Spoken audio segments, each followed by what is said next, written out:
Hi, I'm Jimmy Butler, and welcome to the Agile Digest, where we have right-sized topics covered in just minutes. Today's topic is going to be around the Agile manifesto value of responding to change over following a plan. It's about 4 minutes. Enjoy. In this digest, we're talking about the Agile manifesto value of responding to change over following a plan.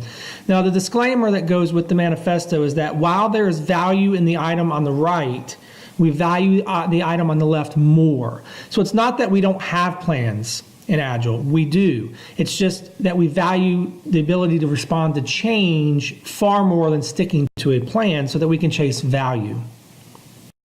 Now let's dive into the first part of this value statement, responding to change.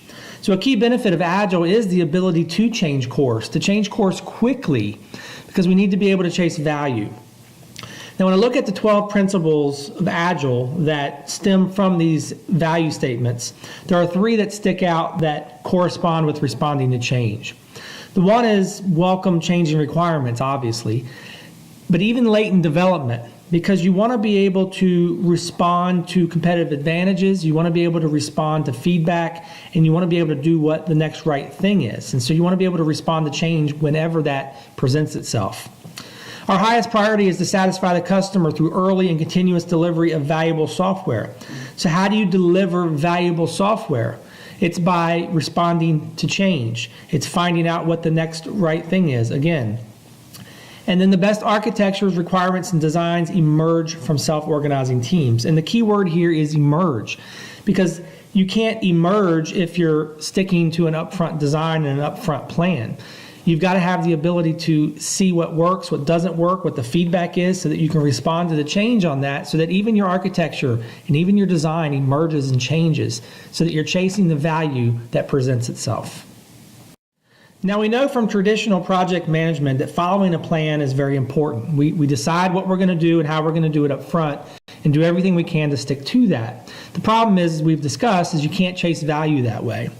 So we have to understand that plans change, and plans should account for that. So in Agile, it's not that we don't plan. We do. We plan continuously, though. We have an initial vision and a direction, and as time goes on and situations happen and priorities change, we're constantly replanning. And that's kind of the purpose of the iterations or the sprints and the opportunities to reflect and retrospect, so that we can see what is the next right thing to do and what directional change should we make. Success is going to always be determined by how well you respond to change, whether that's circumstantial or empirical. So the image on the left is more circumstantial.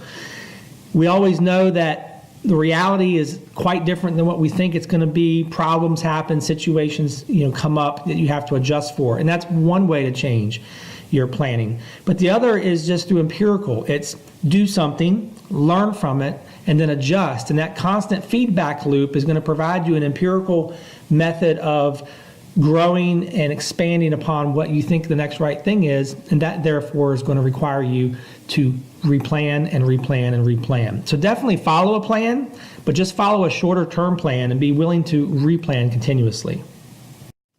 So in summary, Agile is all about chasing value. It's about doing the next right thing. And so therefore, scope is variable.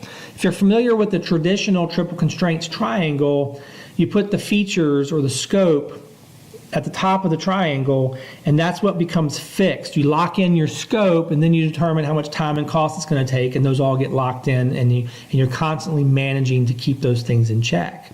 But with Agile, this triangle is upside down. You'll fix your time, you'll fix your cost, your quality's fixed, but what you get done, your features, is variable, and it has to be variable because you have to be able to chase value. And if you're stuck to following a plan, you're just going to miss out on the opportunities that come up along the way. Well, that concludes this digest. I always welcome your feedback, so please email me at the email address on the screen. Thank you.